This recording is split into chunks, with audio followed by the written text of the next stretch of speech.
Good evening, everyone. I hope you are doing great at the comfort of your home. And for tonight's discussion, we will be analyzing a documentary film, which I believe you already have an idea what's the title of this film. And if your answer is The Raiders of Sulu Sea, then you are correct. By the way, I am Darren Mandanao Alcazar, the first presenter of this group, and before we will dig deeper in analyzing this documentary film, we will have first a short recap what content and contextual analysis are. So allow me to share to you my presentation so that you will be able to see it. Okay?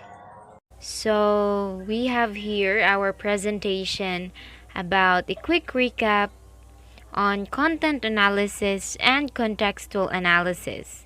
First, we have the content analysis. It is a systematic evaluation of the primary source.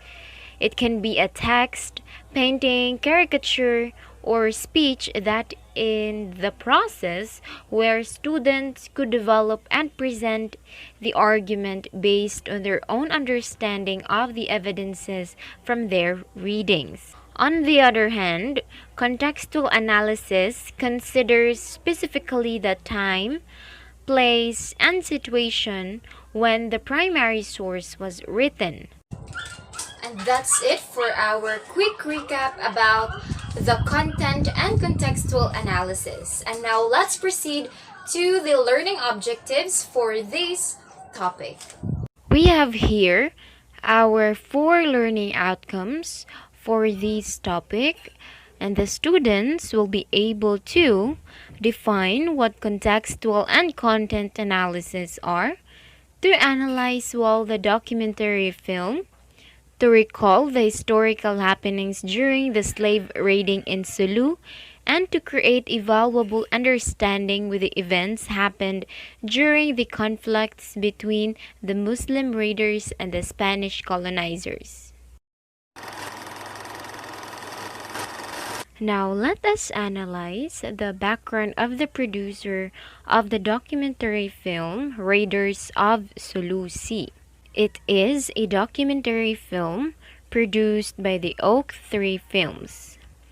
The Oak 3 Films was based on Singapore for Q Channel, Discovery Channel, and National Geographic for international release. The Oak 3 Films was established during 1996.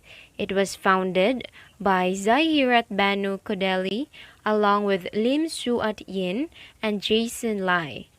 So the Oak 3 Films is a Singapore's leading production house in independent and local productions. Their productions are across multiple platforms like documentaries, educational films, telemovies, corporate films, and many others. Did you know that the O3 film entered the international market in 2003 with a documentary co-produced with Discovery Asia named The Gods Must Be Hungry? The program was rated with the highest viewership in 10 years for Discovery Asia. Oak 3 Films has co-produced several films with film companies from different countries throughout the years.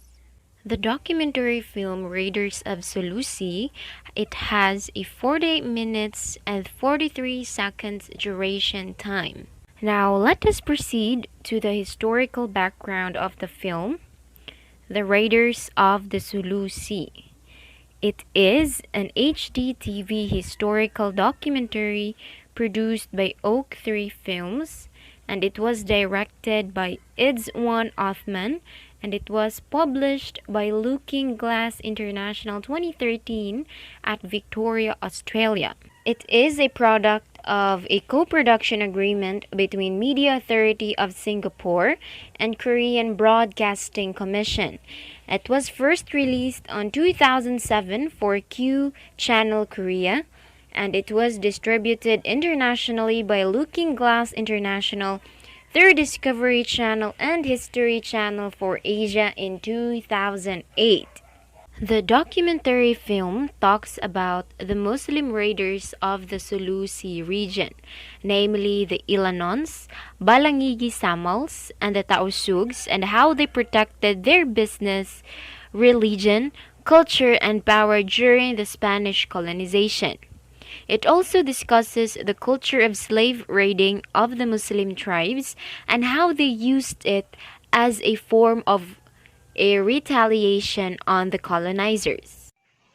Good evening, everyone. This is Ricky Y. Villester, and today I'm going to discuss the analysis of the documentary film and the relevance of the film in understanding the grand narrative of the Philippine history about the raiders of the Sulu Sea. When the Spaniards colonized Zamboanga in the 16th century because of its geographical advantage that made it vulnerable to the Catholic Spaniards, there were three tribes coming from the southern Philippines who tried to resist the rule of the Spanish colonizers.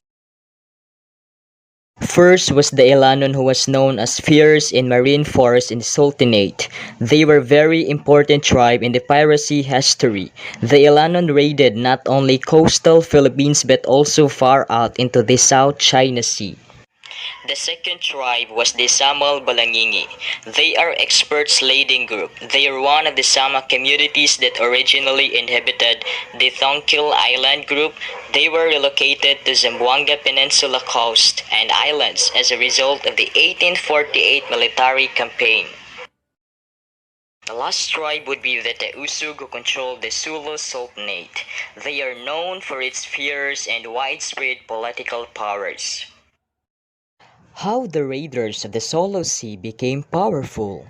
As maritime raiding in the Philippines predated the first Spanish incursions in the region in the 16th century but was aggravated by the protracted conflict between the Spanish colonizers and the Muslims of the southern Philippines from 1565 to 1898, as well as by the region's integration into the global commercial systems of the early modern period and the influx of European firearms to the region. Throughout the 3.5 centuries of conflict between the Spanish and the populations of the southern Philippines, maritime raiding played a key role not only for the accumulation of wealth and slaves, but also as a means of warfare and anti-colonial resistance. Based on the documentary film, there are two reasons why the raiders attacked the Sulu Sea region, and these two are namely the social and economic.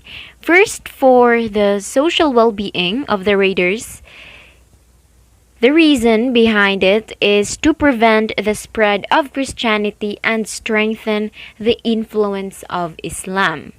And for the second one is for the economic, is that to continue to control the trade market and survive off the goods and the slaves they are able to obtain.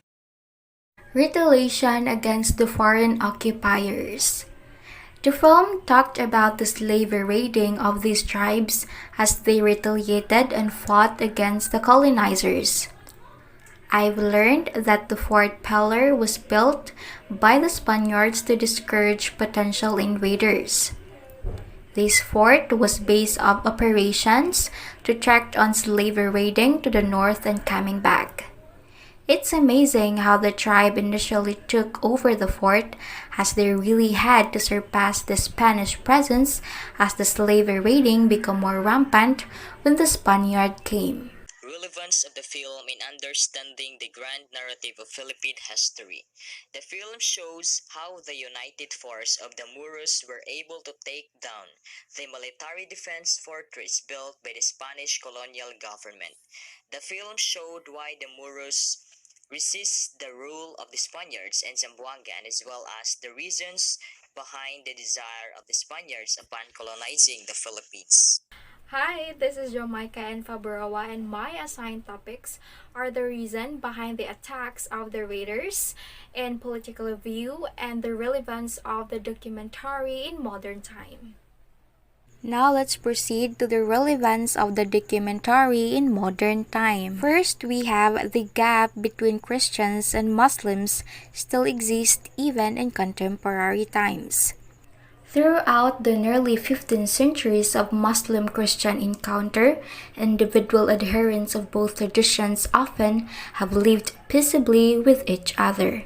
At the same time, Muslim expansion into Christian territories and Christian imperialism in Muslims' lands have fostered fear and ill will on both sides. Repercussions from the Crusades continue to resound in the contemporary rhetoric employed by defenders of both faiths. In recent years, relations between Muslim and Christians across the globe have become increasingly polarized, fanned by anti-Islamic rhetoric and fear-mongering. Moreover, conflicts in Asia, Africa, the Middle East, and elsewhere far from the 20th century were often labeled as ethnic, political, or ideological perpetuation of long-standing struggles over land, power, and influence. These conflicts now tend to be labeled in accord with the specifically religious affiliation of their participations.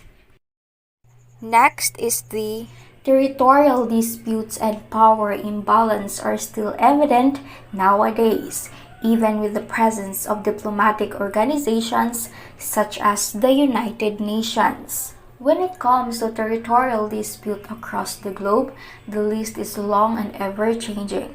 There are now more than 150 disputes underway that involve territory, mostly in Africa, Asia, and the Pacific region, but also in Europe and the Americas. As United Nations exists as a way toward resisting any argument among countries regardless of territory and provide peacekeeping actions, the interest of the colonizers about power and authority is the only evidence that territory disputes still exist.